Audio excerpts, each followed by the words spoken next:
Shalom, saudara-saudara terkasih. Pada hari ini kita akan merenungkan sesuatu yang sangat mendalam, sebuah pertanyaan yang mungkin pernah muncul di hati kita. Apakah rancangan hidup kita yang kita kejar selama ini selaras dengan rancangan Allah? Alkitab memberikan kita jawaban yang sangat jelas dan mengejutkan. Mari kita membuka hati kita dan pikiran kita untuk memahami rancangan Allah, rancangan keselamatan Allah yang sejati. Firman Tuhan dalam Yesaya 55 ayat 9 mengatakan, "Seperti tingginya langit dari bumi, demikianlah tingginya jalanku dari jalanmu dan rancanganku dari rancanganmu." Saudara, ayat ini menyatakan satu kebenaran fundamental. Rancangan Allah sangat berbeda dengan rancangan manusia. Sejak manusia jatuh ke dalam dosa di Taman Eden, ada jurang pemisah yang sangat besar antara apa yang kita pikirkan dengan apa yang Tuhan pikirkan. Fokus kita menjadi berubah drastis. Manusia mulai mengejar apa? Kenikmatan duniawi, kehormatan dari sesama manusia, kesuksesan materi dan di dunia ini, dan semua hal yang bersifat sementara dan fana. Tetapi Allah merancangkan sesuatu yang jauh lebih mulia. Allah merancangkan agar manusia dapat hidup di langit baru dan bumi baru, sebuah kekekalan yang penuh kemuliaan. Inilah yang membuat banyak orang sulit mengikuti Allah, karena mata kita tertuju pada hal-hal yang duniawi, sementara Allah memanggil kita untuk melihat kepada hal-hal yang kekal. Dan seperti di dalam Yeremia 29 ayat 11 memberi kita penghiburan. "Sebab aku ini mengetahui rancangan-rancangan apa yang ada padaku mengenai kamu. Demikianlah firman Tuhan, yaitu rancangan damai sejahtera dan bukan rancangan kecelakaan, untuk memberikan kepadamu hari depan yang penuh harapan." Tetapi perhatikan saudara-saudara, rancangan damai sejahtera Allah bukan di bumi ini. Rancangan damai sejahtera yang sejati, yang kekal, yang sempurna adalah di langit baru dan bumi baru. Itulah pesan keselamatan yang sesungguhnya. Mari kita kembali ke awal, ke Taman Eden. Di sana Allah menempatkan dua pohon yang sangat penting. Yang pertama, pohon pengetahuan yang baik dan yang jahat, serta pohon kehidupan. Rancangan Allah sangatlah indah. Manusia seharusnya terus-menerus mengonsumsi buah dari pohon kehidupan. Tetapi, mengapa? Agar manusia menjadi serupa dengan Allah, agar manusia dapat memiliki pikiran Allah, agar apa yang manusia pikirkan sama dengan apa yang Allah pikirkan. Bayangkan saudara, jika hal ini terjadi, jika Adam dan Hawa terus memakan dari pohon kehidupan, mereka akan benar-benar dapat mewakili Allah dalam mengelola bumi ini. Mereka akan menjadi perpanjangan tangan Allah di bumi. Itulah rancangan semula Allah yang begitu sempurna. Namun kita tahu apa yang terjadi. Manusia memilih pohon yang salah. Manusia jatuh ke dalam dosa, dan sejak saat itu kita terpisah dari Allah.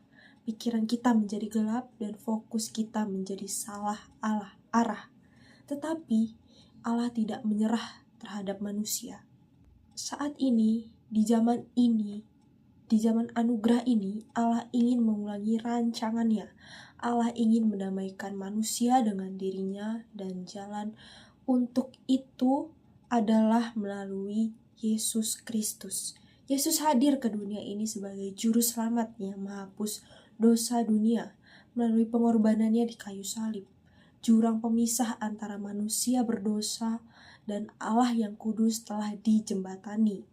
Sekarang, pintu untuk bersekutu dengan Allah kembali telah terbuka lebar. Kita dapat kembali memiliki hubungan yang intim dengan Tuhan, dengan Bapa yang di sorga. Kita dapat kembali memiliki pikiran Kristus. Tetapi saudara-saudara, keselamatan bukan hanya tentang pengampunan dosa dan masuk surga saja. Ada tujuan yang lebih besar. Ada rancangan yang lebih mulia yang Allah ingin capai dalam hidup kita.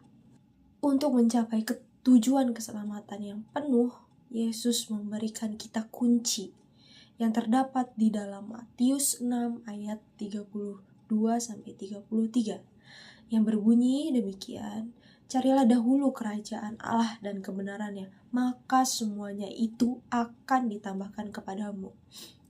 Melalui ayat ini, Yesus ingin kita kembali fokus kepada kerajaan Allah. Dia menantang prioritas hidup kita. Berapa banyak waktu yang kita berikan untuk mencari Tuhan? Berapa persen dari energi kita yang kita investasikan untuk hal-hal yang kekal?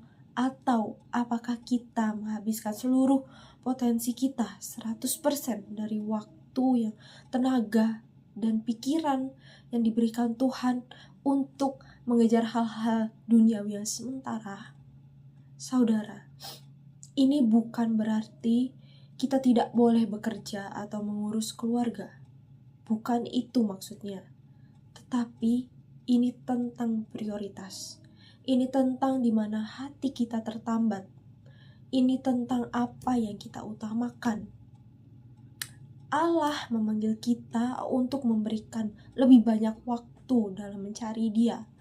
Lebih banyak berinvestasi dalam hal-hal yang kekal, sehingga kita tidak kehilangan fokus pada tujuan akhir yang Allah rancangkan bagi kita.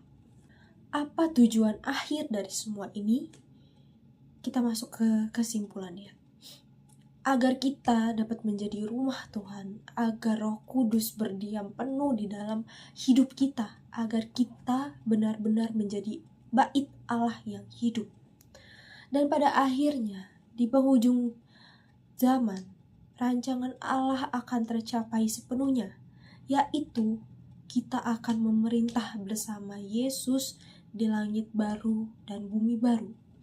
Bayangkan saudara-saudara, kita yang dulunya berdosa, yang dulunya terpisah dari Allah, sekarang dipulihkan, disucikan, dan akan memerintah bersama Raja segala raja di kekekalan.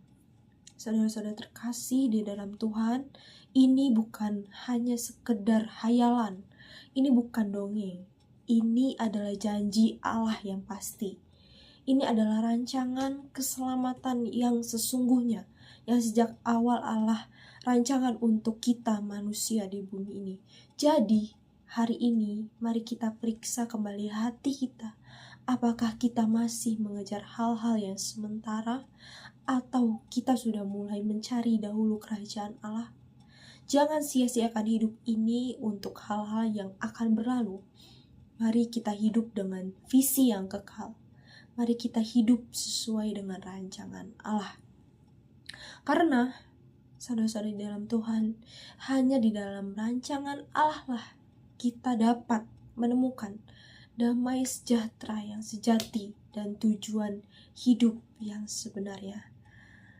Sekian dari khotbah saya pada hari ini.